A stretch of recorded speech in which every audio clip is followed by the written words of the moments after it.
Indian hotels ने recently right issue announce किया था, जिसमें से जो भी शेयर होल्डर्स ने इंडियन होटल्स के शेयर्स रिकॉर्ड डेट तक होल्ड किया था, उन सभी को ISCL RE बी नाम से एक शेयर जो है वो ऑटोमेटिकली क्रेडिट हुआ था फ्री ऑफ कॉस्ट, बिना किसी चार्जेस के। वो लोग चाहे तो इसको सेल करके यानी कि इसको रिनाउंस करके मार्केट में बेच भी सकते थे, या फिर इसको होल्ड कर सकते थे और उसके अगेंस्ट, उस राइट के अगेंस्ट राइट इशू में डिस्काउंटेड प्राइस पे, यानी कि 150 रुपये का डिस्काउंटेड, आगे डिटेल बताऊंगा, उस पर अप्लाई कर सकते थे। लेकिन ये शेयर्स अब स्टॉक एक्सचेंज से ट्रेडिंग बंद हो गई है और ये राइट इशू में अप्लाई करने का लास्ट डेट 8 दिसंबर है। काफ़ी लोगों ने मार्केट से ISCL REB नाम से शेयर्स बाय कर लिया है और वो अब स्टक हो गए हैं। सो उन सभी को क्या करना चाहिए, उनके पोर्टफोलियो में अब ये शेयर शो नहीं कर रहा, उनको क्या करना चाहिए ताकि वो जो मनी इन्वेस्ट किया था वो वापस आ जाए। So hello investors and trader, मेरा नाम है रंजीत और मैं हूं आपका अपना फाइनेंशियल एडवाइज़र। आज हम इस वीडियो में ISCL RE शेयर्स के बारे में बात करेंगे। सबसे पहले आप लोगों को कन्फ्यूज़न होगा ये RE क्या है। देखो, जब भी कोई भी शेयर में ऐसा RE लिखा होता है, इसका मतलब होता है राइट इंटाइटलमेंट शेयर। ये कोई लॉन्ग टर्म वाला शेयर नहीं है जैसे आप खरीद के भूल गए या फिर स्विंग ट्रेडिंग किया या पोजिशनल ट्रेडिंग किया। इसमें बहुत सारे रूल्स होते हैं। ये टेम्प्रोरी लिस्ट होता है और ये डीलिस्ट हो जाता है। तो ये 2 दिसंबर से डीलिस्ट हो चुका है, मतलब इसमें ट्रेडिंग सस्पेंड हो गई है और अब इसमें कोई भी बायर सेल नहीं हो रहा है। और ये जो B है ये NSE का एक सीरीज़ है। जब भी किसी शेयर्स के आगे B लिखा है मतलब यहाँ पे बुक एंट्री होता है और यहाँ पे आप इंट्राडे ट्रेडिंग BTST ट्रेडिंग नहीं कर सकते। इसमें T+2 डे सेटलमेंट चलता है, मतलब आज खरीदा तो 2 ट्रेडिंग डेज पे ही आप बेच पाओगे, ठीक है। और इसमें कोई भी इंट्राडे ट्रेड नहीं होता। तो बहुत ही केयरफुल रहना जब भी आप कोई B या फिर RE ऐसा कोई BZ BL ऐसा कुछ भी लिखा हो तो उन शेयर्स में आप लोगों को केयरफुल होना चाहिए, थोड़ा रिसर्च कर लेना चाहिए। बस एक बार गूगल पे लिख लेते कि ये है क्या, आपको शायद मिल जाता, ठीक है। तो अब जिन लोगों से गलती हो गई उनको करना क्या है, क्योंकि अब तो 2 दिसंबर के बाद से स्टॉक एक्सचेंज पे ट्रेड नहीं हो रही है। मैं ये वीडियो 3 दिसंबर को बना रहा हूँ। आज ये काफ़ी सारे लोगों का क्वेरी आ रहा था तो मैंने सोचा चलो बना लेते हैं। अब कई लोगों को इसके बारे में नहीं पता होगा कि राइट इशू क्या होता है, ये RE शेयर्स क्या होता है। तो इसके ऊपर ऑलरेडी मैंने एक प्लेलिस्ट बना रखी है, उसका लिंक मैं ऊपर कार्ड में डाल दूंगा। एक मैंने राइट इशू क्या होती है, राइट इंटाइटलमेंट RE शेयर्स क्या होता है, इसके ऊपर वीडियो बना रखा है, आप वो जरूर देखिएगा। इस वीडियो के एंड में भी उसका लिंक मिल जाएगा। ये सारी इन्फॉर्मेशन बहुत इंपॉर्टेंट होता है स्टॉक मार्केट में जब आप ट्रेडिंग करते हो। तो चलिए ISCL के ऊपर आ जाते हैं। अगर आप BSE पे या NSE पे सर्च करोगे तो वहाँ ये लिखाया आएगा suspended due to procedure reason. तो ये 2 दिसंबर से सस्पेंड हो चुका है। अगर आप न्यूज़पेपर भी अगर तो स्टॉक मार्केट ट्रेड करते हो, थोड़ा अपडेटेड रहने के लिए न्यूज़पेपर या एटलीस्ट BSE और NSE पे कॉर्पोरेट अनाउंसमेंट चेक करते रहना चाहिए। तो यहाँ पे मैंने NSE BSE से ही डाउनलोड किया है। इन्होंने न्यूज़पेपर आर्टिकल में हम हर जगह डाला था कि राइट इशू के डिटेल्स जो है। तो बेसिकली राइट इशू में क्या होता है कि डिस्काउंटेड प्राइस पे एग्जिस्टिंग शेयर होल्डर को शेयर्स मिलते हैं। तो डिस्काउंटेड प्राइस 150 रुपये रखा गया था। उस समय इंडियन होटल्स के शेयर 200 के ऊपर चल रहा था, तो 150 से एक अच्छा खासा डिस्काउंट था। तो जो भी शेयर होल्डर्स थे उन सभी को ये इंटाइटलमेंट मिला कि आप डिस्काउंट में खरीद सकते हो। लेकिन इस जो ये इंटाइटलमेंट बोल रहा हूँ ना, अधिकार, इसके लिए एक शेयर भी इन्होंने बना दिया कि एक राइट इंटाइटलमेंट ये अधिकार बना लिया।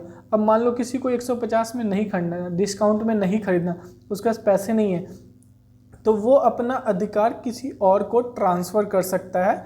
इसलिए ये RE शेयर्स होता है। तो ये बस एक अधिकार है जो कि एक शॉर्ट टर्म के लिए अधिकार मिलता है, ठीक है, एक सर्टेन पीरियड ऑफ टाइम के लिए। तो इस अधिकार को जब कोई स्टॉक एक्सचेंज पे बेचता है तो उसको बोलते हैं रिनाउंसिएशन, ठीक है। तो ये रिनाउंसिएशन का लास्ट डेट पे, ऑन मार्केट रिनाउंसिएशन का लास्ट डेट 2 दिसंबर था। मतलब कि मार्केट में रिनाउंस करने का लास्ट डेट 2 सितंबर था, सेल करने का डेट 2 दिसंबर था, सॉरी। तो 2 दिसंबर तक जिन लोगों ने नहीं किया उन लोगों को अब कोई भी मौका नहीं मिल रहा है सेल करने का। ऑफ मार्केट हो सकता है बट ये इम्पॉसिबल है कि ऑफ मार्केट कोई ख़रीदे आपसे ये शेयर, ठीक है। तो इसके लिए आप बिल्कुल भी ना जाए। और इसको अब एक ही तरीका है कि आपको राइट शेयर्स के लिए अप्लाई करना पड़ेगा। अब जो शेयर होल्डर्स रिकॉर्ड डेट तक होल्ड किए थे उन सभी को ये रेशियो, एक रेशियो यहाँ पे दिया गया था, 1:9 समथिंग का रेशियो था शायद। तो 9 शेयर होल्ड करने पे एक RE share free of cost उनको मिला था, ठीक है। तो तो उन लोगों के लिए तो कोई दिक्कत नहीं, उनका कोई कैपिटल एडिशनल लगा नहीं। अब वो 150 रुपये से अप्लाई कर ले, बिल्कुल भी कोई दिक्कत नहीं है। अप्लाई करते समय आप जो है अगर नॉर्मल शेयर होल्डर है तो डीपी अकाउंट पे यहाँ पे क्लिक करके अप्लाई कीजिएगा, आगे वापस फिर से इस पर, ठीक है। लेकिन कई सारे ऐसे लोग हैं जो मार्केट से बाय किए हैं, ऑन मार्केट बाय किए हैं, जिन लोगों ने रिनाउंस किया उन लोगों से बाय किया है, तो उनको बोला जाता है रिनाउंसी, ठीक है। आप लोग सब रिनाउंसी हो। तो रिनाउंसी को करना क्या है, अब कई लोग डाउट करते हैं कि मेरे पास ओरिजिनल शेयर्स है नहीं तो मैं राइट इशू में कैसे अप्लाई करूं। आप बिल्कुल कर सकते हो। आपने इंटाइटलमेंट बाय कर लिए, वो अधिकार किसी से बाय किया है, उसको बाय करने के लिए आपने पैसे दिए, तो आप जितने क्वांटिटी आरई शेयर्स खरीदे हो उतने सेम क्वांटिटी या उससे ज़्यादा क्वांटिटी भी इनफैक्ट आप बाय कर सकते हो, मतलब अप्लाई कर सकते हो। मिले या ना मिले वो डिपेंड करता है, लेकिन सेम क्वांटिटी तो मिलना ही मिलना है, ठीक है। ज़्यादा क्वांटिटी नहीं मिलेगा, बहुत ही कम चांस है मिले।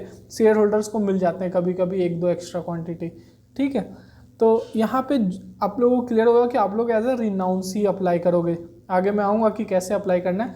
दूसरा, कई लोगों को कन्फ्यूज़न होता है कितने क्वांटिटी करूँ, ये रेशियो के हिसाब से करूँ। नहीं, आप जितने क्वांटिटी होल्ड किए उतना सेम टू सेम अप्लाई करो। और कई लोगों को कन्फ्यूज़न होता है मेरे पास ओरिजिनल शेयर्स नहीं है इंडियन होटल्स के, तो क्या मैं एलिजिबल हूँ? बिल्कुल एलिजिबल हो।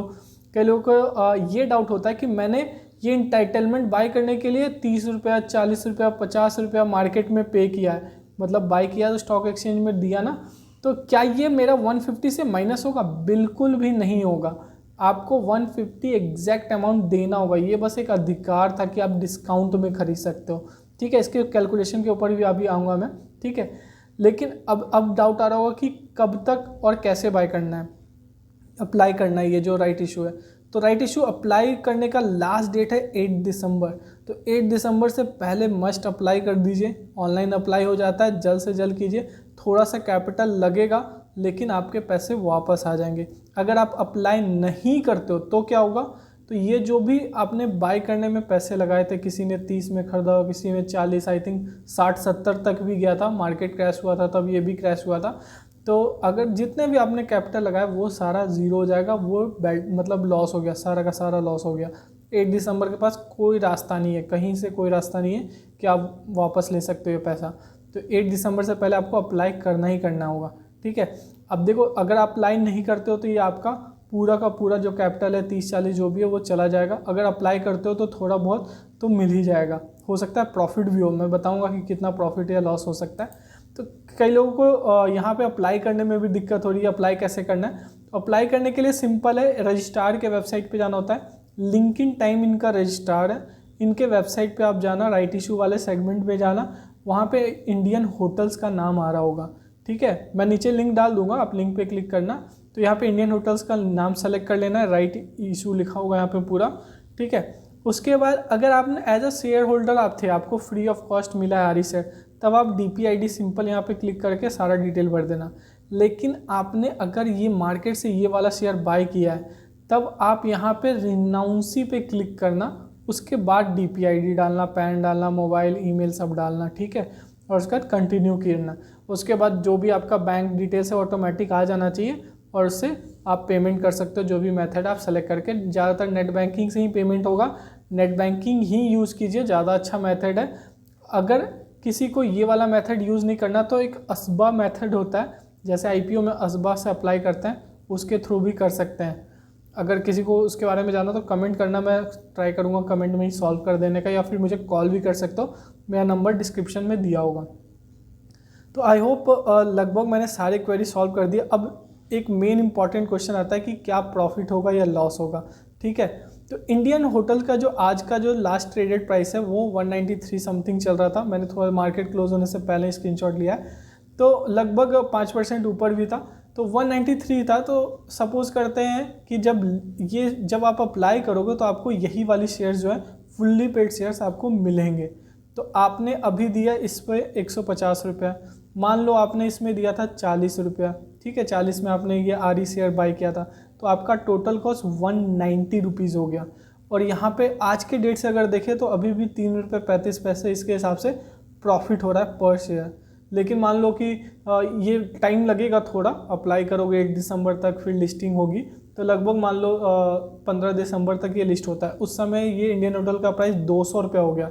तो आपको यहाँ पे लगभग 10 रुपये का प्रॉफिट है। अगर यहाँ पे रिस्क क्या है, तो रिस्क बस यही है कि ये 193 वाला मान लो 80 रुपीज़ हो गया, आपका टोटल कॉस्ट लगा था 190, 150 प्लस 40 190 लगा था, और आपका मान लो ये 180 हो गया, तो यहाँ पे 10 रुपये का लॉस है। लेकिन ये 10 रुपये का रिस्क लेना चाहिए आपको, क्योंकि अगर नहीं लोगे तो ये 40 का 40 रुपये आपका चला जाएगा।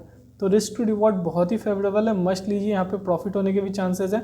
कम से कम 150 रुपये कहीं से भी आप लोग अरेंज करके लगा लीजिए, और उसके बाद आपको जब भी ये शेयर्स मिलेगा उसके बाद आप इसको सेल आउट कर सकते हैं, इसको लॉन्ग टर्म के लिए होल्ड भी कर सकते हैं। इन केस 180 चला जाता है तो कोई दिक्कत नहीं, टाटा ग्रुप का शेयर है यार, लॉन्ग टर्म के लिए होल्ड कर लो, कभी ना कभी प्रॉफिटेबल हो जाएगा। ठीक है, तो यहाँ पे रिस्क बहुत ही कम है, लेकिन नहीं अप्लाई करोगे तो पूरा ज़ीरो हो जाएगा। तो आई होप क्लियर हो गया होगा कि यहाँ पे अप्लाई करना ही करना है। यहाँ पे ये वाला याद रखना कि कैसे करना है, डाउट हो नीचे कमेंट करना, मैं विदिन 1 आवर हमेशा रिप्लाई कर देता हूँ। मैं काफ़ी एक्टिव रहता हूँ डे आवर्स में, तो विदिन 1 आवर आपको रिप्लाई मिल जाएगा। अगर नहीं मिलता है तो आप टेलीग्राम पे या व्हाट्सएप पे मुझे कांटेक्ट कर सकते हैं। सो आई होप आप लोगों को सब कुछ क्लियर हो गया होगा, और किसी फाइनेंशियल एडवाइस के लिए भी मुझे कॉल कर सकते हैं। Mutual fund, insurance, stock market, demat account खोलना हो, नीचे ज़ीरोधा का लिंक दिया हो।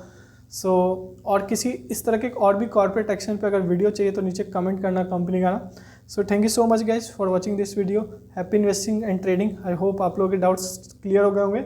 नीचे कमेंट करके जरूर दो सब बताना कि आपके डाउट्स क्लियर हुए कि नहीं हुए, और वीडियो को लाइक कर देना। Thank you so much guys.